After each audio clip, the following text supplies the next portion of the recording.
آج نبی پاک صلی اللہ تعالی علیہ وآلہ وسلم کی سیرت کے حوالے سے انشاءاللہ میں بیان کرنے کی سعادت حاصل کروں گا۔ اللہ رب العزت سے دعا ہے کہ جو کچھ بیان ہو اس کو سمجھنے، اس پر عمل کرنے کی ہم سب کو توفیق عطا فرمائے۔ اللہ تعالیٰ فرماتا ہے، اے میرے محبوب، اگر آپ کا دل سخت ہوتا اور مزاج تند ہوتا تو یہ لوگ آپ کے پاس نہ بیٹھتے۔ جب غزوہ خیبر ہوا نا تو کچھ لوگ پلٹ گئے۔ جب دوبارہ واپس آتے ہیں تو نبی پاک صلی اللہ تعالی علیہ وآلہ وسلم عفو و درگزر سے کام لیتے ہیں۔ تو دین محبت سے پھیلا ہے، دین اخلاق سے پھیلا ہے۔ ایک ہندو شاعر کہتا ہے کہ یہ بڑے قبائل کو کس نے بتایا، محبت نہیں ہے تو کچھ بھی نہیں ہے۔ تو کائنات کی چمک، کائنات کی رونق، یہ سب محبت کے دم قدم سے ہے۔ نبی پاک صلی اللہ تعالی علیہ وآلہ وسلم نے ارشاد فرمایا، تم میں سے اچھا وہ ہے جس کے اخلاق اچھے ہیں، اور فرمایا کہ تم میں سے اچھا وہ نہیں ہے جس کے اخلاق اچھے نہیں ہیں۔ حضور علیہ السلام کی خدمت میں ایک عورت کا تذکرہ کیا گیا کہ صوم و صلات کی پابند ہے، مگر اس کے رویے سے اس کا ہمسایہ، اس کا پڑوسی اذیت میں ہے۔ حضور علیہ السلام نے ارشاد فرمایا کہ وہ جہنمی ہے۔ حضور علیہ السلام نے ارشاد فرمایا کہ گھر خریدنے سے پہلے ہمسایہ اور سفر کرنے سے پہلے ہم سفر دیکھ لیا کرو۔ اور حضرت علی رضی اللہ تعالیٰ عنہ کا قول ہے کہ 5 چیزیں بندے کے لیے سعادت مندی کی نشانیاں ہیں: بیوی موافق ہو، بھائی متقی ہوں، بیٹے نیک ہوں، اس کے پڑوسی اچھے ہوں، اور اس کا رزق جو ہے اس کے اپنے شہر میں ہو۔ ہمسایہ دیوار کا ہو یا سرحد کا، اگر ہمسائے اچھے میسر نہ آئیں تو زندگی عذاب بن جاتی ہے، اور اگر ہمسائے اچھے ہوں تو یہ بڑی سعادت کی بات ہے۔ ابو حمزہ ایک بہت بڑے محدث گزرے ہیں۔ ان کے بارے میں مشہور تھا کہ لوگ ان کو کہتے تھے کہ یہ نشہ بیچتے ہیں، حالانکہ وہ کسی منشیات کا کام نہیں کرتے تھے، بلکہ جب وہ حدیث رسول بیان کرتے تو لوگوں پر نشہ طاری ہو جاتا تھا۔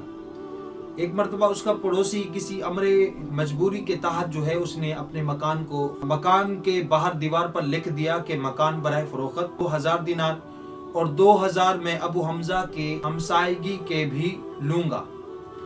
حضرات گرامی، جب لوگوں کو پتہ چلا تو ایک لمبی لائن لگ گئی 4000 دینار دینے کے لیے، اور جب ابو حمزہ کو پتہ چلا تو انہوں نے ایک خادم کو 4000 دینار دیے اور کہا کہ جلدی جاؤ اور اس کو کہو کہ یہ تم ویسے ہی رکھ لو لیکن مجھے چھوڑ کے نہ جا۔ تو حضور علیہ السلام کی خدمت میں ایک خاتون کا تذکرہ ہے کہ ایک وہ عورت ہے، معمول کی نمازیں ہیں، معمول کے روزے ہیں، مگر اس کے رویے سے اس کا پڑوسی خوش ہے، تو حضور نے فرمایا کہ وہ عورت جنتی ہے۔ تو جنت کا معیار کیا ہے؟ میٹھے بول۔ جنت کا معیار کیا ہے؟ اچھے اخلاق۔ امام منذری الترغیب میں ایک روایت لائے ہیں، یہ 6 صدی کے محدث ہیں اور حدیث کی یہ معتبر کتاب ہے۔ حضور کی خدمت میں ایک جوان حاضر ہوا اور اس کا نام نامی اسم گرامی جابر بن سلیم تھا۔ حضور صلی اللہ تعالی علیہ وآلہ وسلم سے پہلی ملاقات تھی، اور اللہ تعالیٰ نے اپنے محبوب علیہ السلام کو یہ کمال بخشا تھا کہ آپ پہلی ہی ملاقات میں اپنا بنا لیتے تھے۔ اللہ اکبر! ان کے بول بہاروں جیسے اور اصحاب ستاروں جیسے، مٹھیاں مٹھیاں بولیاں مدنی ڈھول دیاں، کنا دے وچ رہندیاں مصری گھول دیاں۔ میٹھی میٹھی باتیں سنی، من میں اتر گئی اور اسلام لے آئے۔ جب جانے لگے حضور علیہ السلام سے عرض کرتے ہیں، یا رسول اللہ صلی اللہ علیہ وسلم، مجھے کچھ حکمت کے پھول عطا فرما دیجیے۔ تو حضور علیہ السلام نے جو پہلی نصیحت فرمائی، یعنی حضرت جابر بن سلیم جو ابھی ابھی ایمان لائے ہیں، ان کو نبی پاک صلی اللہ تعالی علیہ وآلہ وسلم نے جو سب سے پہلی نصیحت بیان فرمائی، یہ نہیں کہا کہ روزے رکھو، نماز پڑھو، حج ادا کرو اور اگر مالک نصاب ہو تو زکوٰۃ دو، نہیں، بلکہ سب سے پہلی جو نصیحت حضور علیہ السلام نے انہیں بیان فرمائی، حضور نے فرمایا کہ اے جابر کسی کو گالی نہ دینا۔ تو حضرت جابر رضی اللہ تعالیٰ عنہ کہتے ہیں کہ میں نے پھر کسی جانور کو بھی گالی نہیں دی۔ حضور علیہ السلام نے فرمایا کہ مرغے کو گالی نہ دو، کیوں؟ کیونکہ یہ لوگوں کو نماز کے لیے اٹھاتا ہے۔ یہاں پر میں رک کر ایک نقطہ عرض کروں گا کہ حضور نے فرمایا کہ مرغے کو گالی نہ دو کیونکہ یہ لوگوں کو نماز کے لیے اٹھاتا ہے، اور آج لوگ علماء کو گالیاں دیتے ہیں جو لوگوں کو دین سکھاتے ہیں۔ تو حضرات گرامی، ہمیں علماء کی قدر کرنی چاہیے، ان کے ساتھ حسن سلوک کرنا چاہیے۔ تعلیم تو یہ ہے کہ کسی پر لعنت بھی نہ کی جائے۔ حضرت سیدنا صدیق اکبر رضی اللہ تعالیٰ عنہ آپ فرماتے ہیں کہ ایک مرتبہ مجھے ایک غلام پر بہت زیادہ غصہ آ گیا، میں نے اس پر لعنت کر دی۔ نبی پاک صلی اللہ تعالی علیہ وآلہ وسلم نے ارشاد فرمایا، لعائین و صدیقین کلا ورب الکعبہ، کہ صدیق بھی ہو اور لعنت بھی کرے، رب کعبہ کی قسم یہ ہرگز نہیں ہو سکتا۔ سیدنا صدیق اکبر رضی اللہ تعالی عنہ فرماتے ہیں کہ میں دل ہی دل میں بہت شرمسار ہوا اور میں نے اس غلام کو کفارے کے طور پر آزاد کر دیا۔ تو ناظرین، حضرت جابر رضی اللہ تعالی عنہ کو نبی پاک صلی اللہ تعالی علیہ وآلہ وسلم نے جو سب سے پہلی نصیحت بیان فرمائی کہ کسی کو گالی نہ دینا، اور دوسری نصیحت یہ بیان کی کہ نیکی کو حقیر نہ جاننا۔